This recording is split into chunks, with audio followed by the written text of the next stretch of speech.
السلام علیکم ګرانو مینوالو، امید لرم چې روغ جوړ به وئ او د ژوند په مزو کې به وئ. مرګرو نوي ویډیو کې درته هرکلی وایم. مرګرو ډیر افسوسناکه دردناکه واقعه شوې دی په شب قدر علمزو کې چې یو وړوکی رور خپل رور قتل کو.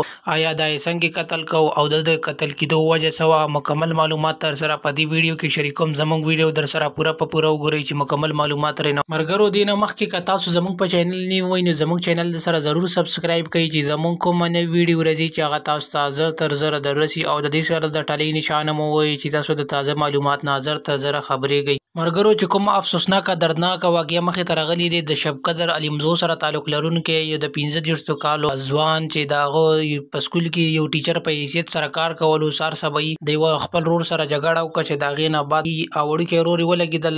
دا ټیچر چې کوم رور یې د باندې قاتلانه حمله وکړه په هغې کې په ده باندې فایرنګ وکړو چې دا 3 ډزه په خپو ولګېدو او یو ډز په سینې ولګېدو. د هغې نه بعد اسپتال ته وړو خو د اسپتال نه بیا بعد کې دا خبر رالو چې د هغه حالات ډېر زیات نازک دی او د هغه وفات شو او د وفات نه بعد بیا کور ته راوړو او د هغه جنازه په شب قدر علمزو کې بیا ادا شوله او دا وړوکی رور چې کوم و دا بیا هغه ټیم باندې وتښتېدل او پولیس ته ظاهره کړي دی چې آیا د دې خپله کې د پیله نه هم څه ناڅه لانجه وه چې د هغې نه بعد دا دومره مجبوره شو چې د ټوپک راواغېستو او وړوکي رور مشر رور باندې حمله وکړو. د هغې نه بعد یې هغه رور قتل کو او پولیس هم دا ظاهره کړي دی چې آیا موږ تشویش کې شروع یو، موږ به زر تر زره د خپل قاتل د رور قاتل چې کوم د رور یو قتل کړی دی دا به موږ زر تر زره ونیسو او جیل ته به واچوو. مرګرو د ده هلک مور او پلار دا ظاهره کړي دی چې د دوی خپله کې د پیله نه هم طبیعت نه برابر خو چونکې اوس پکې دا نوي مسله مخې ته راغله چې د هغې نه بعد دا هلک نشهیي هم هو چې دا چا